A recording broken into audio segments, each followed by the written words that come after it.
Hola amigos, ¿qué tal? Stuart here from Spain Speaks. With the Spain News Update, we'll look at some of the main stories that have caught my attention in the Spanish press. We'll take a look at some comments that have been left on the channel in recent times by viewers also. Before I begin, a huge thanks to all of the people that have supported this channel in recent times, whether it's by buying me a coffee, whether it's through the Super Thanks option on YouTube, longer term supporters on Patreon, channel members of this YouTube channel. Thank you very much for your support. I appreciate it greatly. Now straight into the news, and political corruption again dominating the press here in Spain. You'd think by now that Spain would be on top of political corruption, but it's not the case. And the alleged ringleader of this latest scandal, Mr. Aldama, has detailed widespread corruption involving 6 ministers and the Socialist Party leadership. If Prime Minister Sanchez wants evidence, he'll get it, says Aldama. The Coldo case has significantly expanded beyond the ministerial advisor who gave it its name and the already indicted minister, now implicating the Prime Minister, 6 members of his cabinet, and the leadership of the Socialist Party. Victor de Aldama, the intermediary described by the Civil Guard in its reports as the corrupting link of the network, testified before the judge and the anti-corruption prosecutor, detailing the extent of his activities in recent years.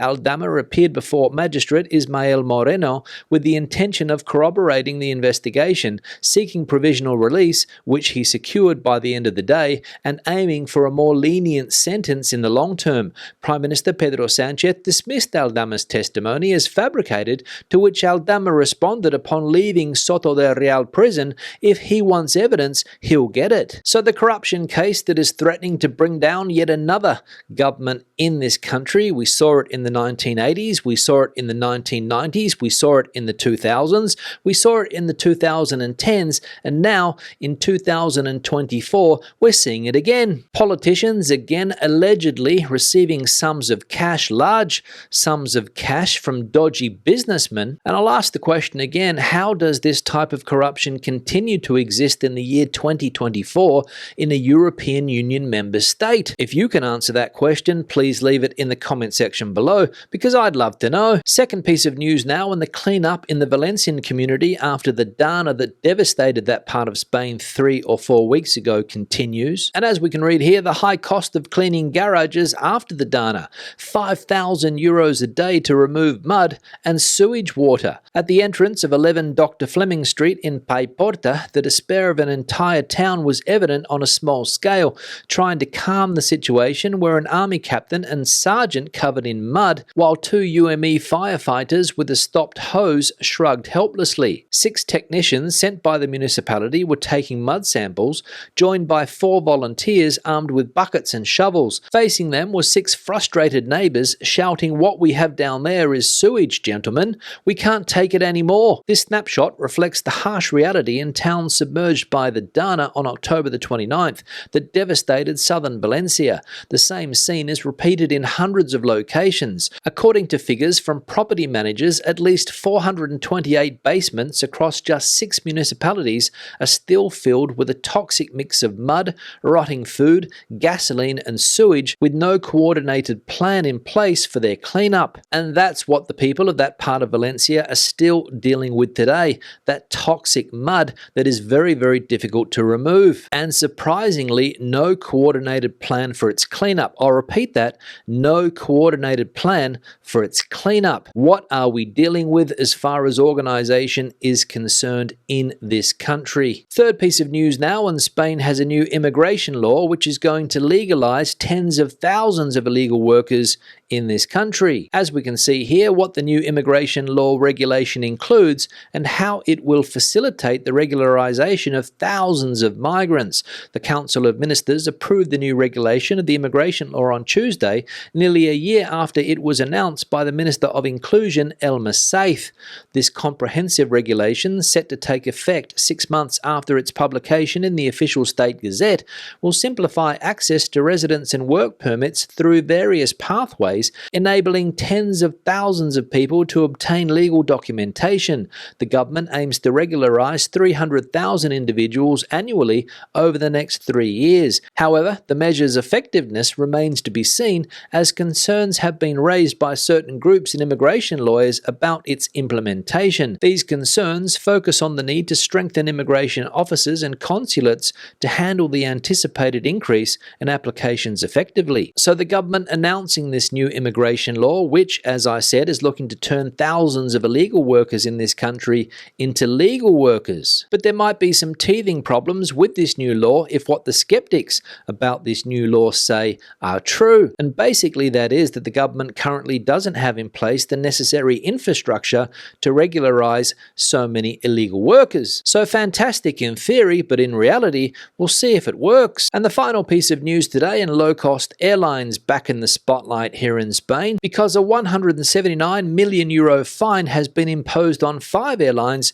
for abusive consumer practices. The Ministry of Consumer Affairs, led by Pablo Bustinduy, has imposed a historic fine of 179 million euros on 5 low-cost airlines: Ryanair, Vueling, EasyJet, Norwegian, and Volotea. The penalties stem from various abusive practices towards consumers, including charging extra fees for carrying hand luggage, requiring additional payments for seating minors or dependent persons next to their companions, and imposing excessive fees for printing boarding passes at airports. Ryanair faces the largest fine, totaling 107.7 million euros, followed by Vueling 39.2 million euros, EasyJet 29.09 million euros, Norwegian 61 million euros, and Volotea 1.18 million euros. This decision sets a precedent as it marks the first time that the General Administration of the state has classified and penalized these violations as very serious since it assumed sanctioning powers in June 2022. So the Spanish government cracking down on those low-cost flight operators for abusive practices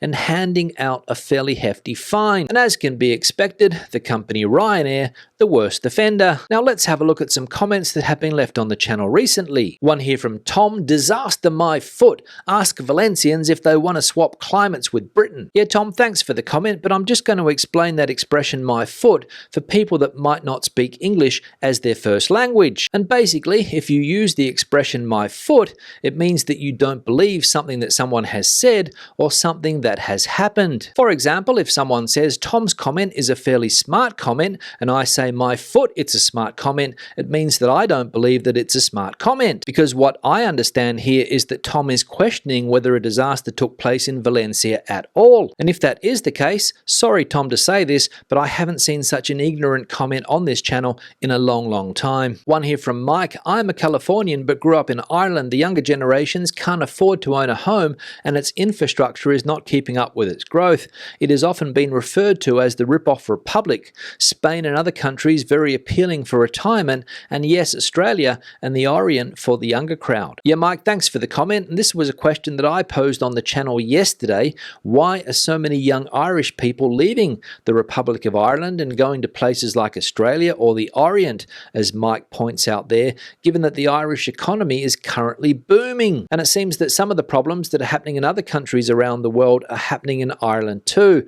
Even though the economy is going well, young people can't get on the property ladder, and the Irish infrastructure also not keeping up with the growth. Another comment here from Stephen: "Irish going to Australia?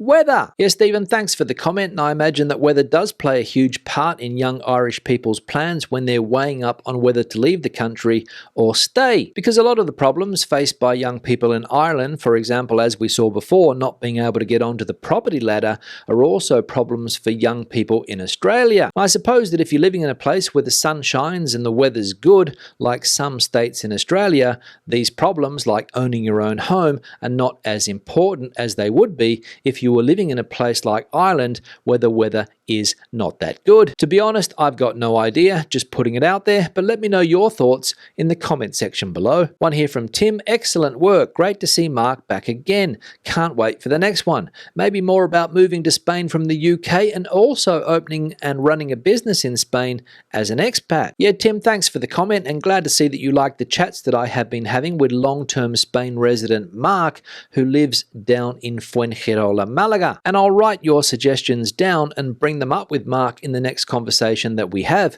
Stay tuned. And the final comment here from Sharon: I prefer your food vlogs. Excellent. Yeah, Sharon, thanks for the comment and happy to see that you like the food vlogs. Some people don't, but good to see that you do. And honestly speaking, it's one of the types of content that I enjoy making the most. So the good news for people that like my food vlogs is that there will be a lot more content of that nature on this channel from now on. And for people that don't like that type of content, bad luck.